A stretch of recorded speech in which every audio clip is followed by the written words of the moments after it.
Alors, pour parler plus et pour connaître plus de cette situation qui se passe dans les territoires de Rutshuru en général, et Masisi, Gilles Mulumba, porte-parole des résistants Wazalendo, également président du groupe de défense SMC Barré FDP, va nous donner plus de lumière, chers téléspectateurs d'Afro Info 243. Vous devez retenir que Gilles Mulumba est déjà prêt. Il va nous donner vous donner quelques détails par rapport aux opérations qui se passent dans les territoires de Rutshuru, également dans les territoires de Walikale où les Wazalendo font face aux rebelles du M23 soutenus par Kigali. Encore une fois devant vous, chers de la presse, pour vous donner... Oui, monsieur le journaliste, bonjour. Je viens encore une fois devant vous, chers de la presse, pour vous donner la situation récapitulative du terrain par rapport aux affrontements qui sont en cours depuis plusieurs jours entre nous, les VDP, RDC Wazalendo, contre la coalition M23, RDF, UPDF, synchronisée en AFC, effectivement qui est une métamorphose. Donc, c'est que l'ennemi, malgré ce qui se passe à Doha, ou ce qui s'est passé à Doha, l'ennemi est en train de jouer la ruse, comme ils ont fait en Ouganda, comme ils ont fait au Rwanda, avec les talk and fight, et ils font semblant de négocier tout en se préparant en conséquence. Ce qui est la preuve, c'est qu'ils nous attaquent systématiquement depuis plus de 3 mois. Juste après la chute de Goma, nous n'avons jamais eu de repos.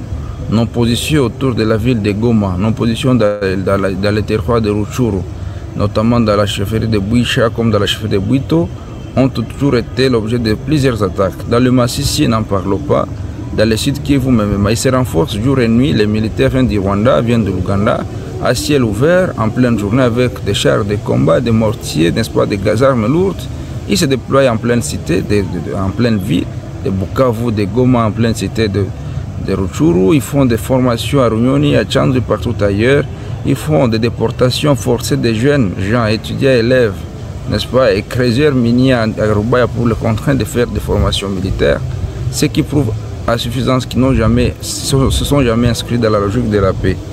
C'est comme ça qu'ils s'attendaient à s'attaquer en opposition autour de Goma, notamment le groupement de Mouja et Roussaïou, et ils sont tombés dans nos embuscades dans la nuit d'hier, du 21 au 22 juillet 2022, 25 je m'excuse. Et ils ont été copieusement battus, n'est-ce pas, en plein parc de Virunga. Et là, ce sont les VDP, spécialement du bataillon Jungle du CMC-FDP. Et comme ça s'est passé autour de Goma, concomitamment, depuis 3 mois, nous faisons face à ces attaques sporadiques dans la chefferie de Bwito, groupement de Bukombo, groupement de Kihondo, groupement de Tongo, groupement de Mutanda, groupement de Bambo, et que sais-je encore.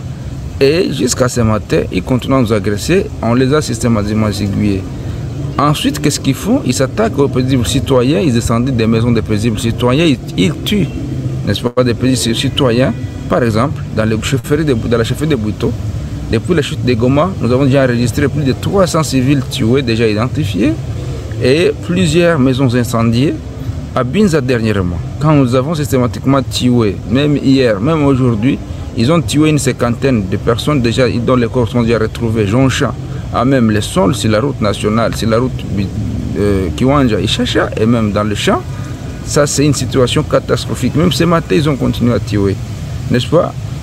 En territoire de Masisi, autour de Rubaya, ils ont attaqué nos éléments depuis aujourd'hui, ce matin. Heureusement, nous les avons systématiquement tués. Et ils se sont toujours adonnés à tuer et à incendier des maisons de civils. Heureusement, nous maintenons encore nos positions tout proche de Rubaya, à plus ou moins 5 km de la cité minière de Rubaya. Nous y sommes, nous les Wazalendo, on n'a pas capitulé. Au sud Kivu, ils ont tenté plusieurs fois autour de Nyangezi, foncé vers Ovira sans succès. Et hier, c'était dans le groupement de Bissimukuna, où ils ont essayé, ce matin, hier, qu'ils ont essayé de nous affronter. Et nous les avons contenus systématiquement.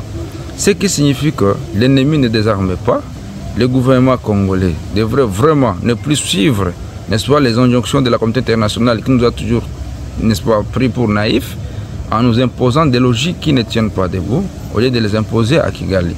S'ils sont sincères cette fois-ci, la communauté internationale, elle doit frapper fort sur Kigali en imposant des sanctions économiques, des sanctions financières, des sanctions militaires, des embargos militaires, pour que le Rwanda et l'Ouganda ne parviennent plus à continuer à perturber la situation sécuritaire dans la région, mais aussi la Kenya et les Sud-Soudan qui sont des alliés clairs de l'Ouganda. Donc c'est l'EAC qui fait la guerre contre la RDC, exception faite à la Tanzanie et au Burundi. Et la proposition, le problème que nous avons, nous les Wazalendo, c'est que jusqu'à maintenant, nous continuons à connaître les défis d'autres l'ordre logistique tels que nous l'avons toujours décrié. Mais je les rappelle ici que nous avons promis que cette guerre, nous sommes en mesure de la mener et de la gagner dans moins de 2 mois, 1 mois renouvelable une fois. Et si donc le gouvernement le veut, avant la fin de cette année, on peut avoir été à Bunagana, à Tchanzu, Runyoni, Centura, toute la frontière congolaise. Et c'est la question de bonne foi, c'est question de détermination. Et ça, nous en avons, c'est question de foi. Et là, nous, on se constitue en prophète de la nation. Tout ce que nous annonçons, ça arrive.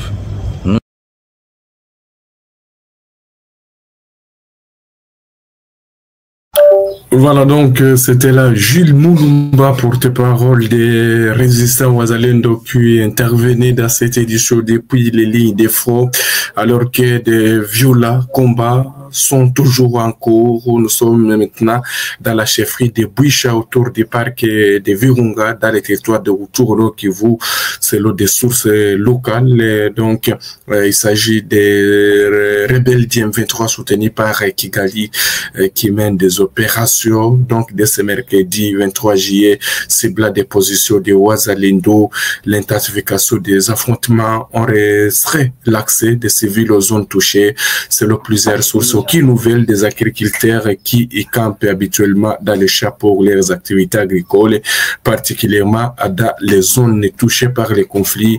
La situation sécuritaire reste très volatile, chers téléspectateurs d'Afro Info 243 dans le Nord Kivu, où les rebelles du M23 ne cessent de lancer des offensives sur les positions du Wazalendo.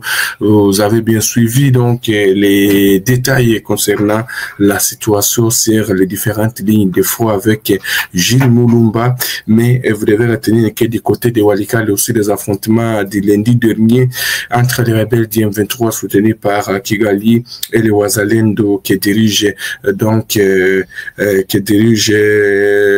Guido Misha Shimurai ont provoqué le déplacement des habitants des villages de Munsanga, Besse et un village qu'on appelle Minova dans le groupement Kisimba, territoire de Walikale au nord Kivu. Ces 3 villages sont vidés de leur population.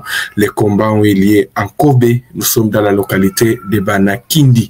Voilà, c'est ce que vous devez retenir, chers téléspectateurs. Merci à tous ceux-là qui nous ont suivis de partout ailleurs. Il y a Albert Madiana qui dit bonjour frère, la situation est comment à Goma? La situation était compliquée avant-hier dans la partie ouest de la ville de Goma, où certaines des positions des rebelles du M23 ont été donc incendiées donc dans les quartiers Mugunga, donc à limite avec le parc national de Virunga et le territoire de Nyangongo. La situation est redevenue calme depuis hier. Ces hommes ont fait donc ces hommes jusque-là qui n'ont pas encore revendiqué ont brûlé, on voulait dire ont incendié les positions des rebelles avant de se volatiliser dans la nature. Merci, je pense que ta question a été répondue. Il y a quelqu'un qui dit Patrick Mutombu, Boni, Nabukavu. Bon, la situation à Bukavu reste calme et la ville de Bukavu reste sous contrôle des rebelles du M23 soutenus par les Rwandais. Et je pense qu'il n'y a pas d'autres questions pour répondre. Merci beaucoup. Voilà, merci à tous ceux-là qui nous ont suivis les débuts jusqu'à la fin. On se retrouve encore donc dans les heures qui vont suivre pour d'autres nouvelles, mais qu'à cela ne tienne, merci beaucoup, likez, partagez, ça nous fera du plaisir. de ce mercredi 23 juillet dans une partie. Donc là, nous sommes dans le secteur, secteur de Katoyi. Ce n'est pas dans le secteur Osobanyungu. Nous sommes dans le secteur de Katoyi et celui de Osobanyungu. Donc les deux secteurs sont déjà touchés par les rebelles du M23 qui continuent donc à lancer des offensives en vue de reprendre toutes les positions que les Wazalendo détiennent. Mais qu'est-ce qui se passe à ce moment? Vous devez retenir que les populations donc de ces entités que j'ai venu à peine de citer sont en train de fuir toujours ces rebelles qui continuent à lancer donc des bombes. Vous devez retenir que des tirs sont toujours entendus même ce soir dans les villages de Katobo, Tobo et Luko, en groupement de Nyamaboko, premier secteur au Sobanyungu. Vous devez retenir que les deux villages donc sont tombés entre les mains des rebelles du M23 hier, mais les Wazalendo n'ont pas baissé les bras aussi, ils sont à contre-attaque. Et d'ailleurs, on signale que donc peut-être dans les heures qui suivent, les deux villages qui sont tombés entre les mains des M23 pourraient encore revenir entre les mains des résistants Wazalendo, parce que hier, les villages de Luke et Katobotobo sont tombés entre les mains des rebelles du M23. Mais nous apprenons ce soir que les Wazalendo tentent encore de reprendre ces localités qui sont tombés entre les rebelles du M23 soutenus par les Rwandais. Là, c'est une faction donc du groupe des résistants Wazalendo, des patriotes congolais qu'on appelle les Pareco, d'un certain général autoproclamé Moutayomba, qui s'affrontent aux rebelles du M23 soutenus par Kigali après des combats presque toute la journée d'avant-hier. Des échanges de tirs ont encore repris même hier mardi avant de se poursuivre même c'est mercredi, chers téléspectateurs d'Afro Info des Ara 3. Vous devez retenir que malgré l'accord des principes signés du côté de Doha, les rebelles tentent de reprendre d'autres entités. Ce même combat s'étend à présent selon des sources locales dans le village Binzo, en groupement Ufamando Premier. Vous devez retenir que si des combats sont en train de se diriger vers Ufamando Premier, où des tirs sont également entendus depuis ce mercredi matin. Vous devez retenir que par ailleurs, la situation en tout cas reste calme, mais très volatile dans les villages de Karoba, Bukimbiri et Katuunda, en groupement Mufuni Kebabi. Et là, il y a les résistants Wazalendo pour l'instant dans cette zone, rapporte des sources concordantes. L'autre faction du groupe Pareco, commandé par un certain général autoproclamé Kagigi, aurait réussi à repousser les rebelles du M23 soutenus par Kigali dans la soirée donc d'hier mardi contre une attaque des rebelles du M23. 3 maisons de civils ont été incendiées dans ces affrontements, rapportent les mêmes sources toujours. Il s'agit donc les villages qui les Wazalendo ont perdu, je l'ai dit hier, il s'agit de Luke et Katobotobo, mais les Wazalendo, donc les Wazalendo n'ont pas accepté ce soir, au moment où nous sommes en train de vous informer. C'est une information qui est en train de tomber, que les Wazalendo aussi encore reviennent dans ces villages parce qu'il y a des tirs encore qui commencent à se faire entendre. Là, nous sommes dans le groupement à Nyamaboko premier, dans le territoire de Massissi. Alors que les affrontements aussi se poursuivent également dans le territoire de Rutshuru. C'est que vous devez retenir, chers téléspectateurs, au moment où même je suis en train de vous parler, depuis la matinée même, je vous le disais dans la première édition que les rebelles du M23 ont pu continuer à pilonner les positions des résistants Wazalendo de la chefferie des Bouites en vue de reprendre les positions que les Wazalendo détiennent. Mais qu'est-ce que vous devez retenir, chers téléspectateurs? Les Wazalendo aussi se comportent très bien. Et il ne cesse toujours de repousser toutes ces attaques, malgré que bon, les rebelles du M23 tentent aussi de progresser dans ces cités, mais les Wazalendo comme à Bambo, à Tongo, d'ailleurs pour l'instant les combats se concentrent autour de Tongo toujours, où les Wazalendo parviennent à résister face à de multiples attaques, parce que les rebelles du M23 sont en train de pilonner les résistants Wazalendo à partir de Kaungu. Kaungu, c'est après donc Kiwanja, puis vous allez partir vers Mabenga, c'est là où les rebelles continuent à pilonner avec des armes lourdes.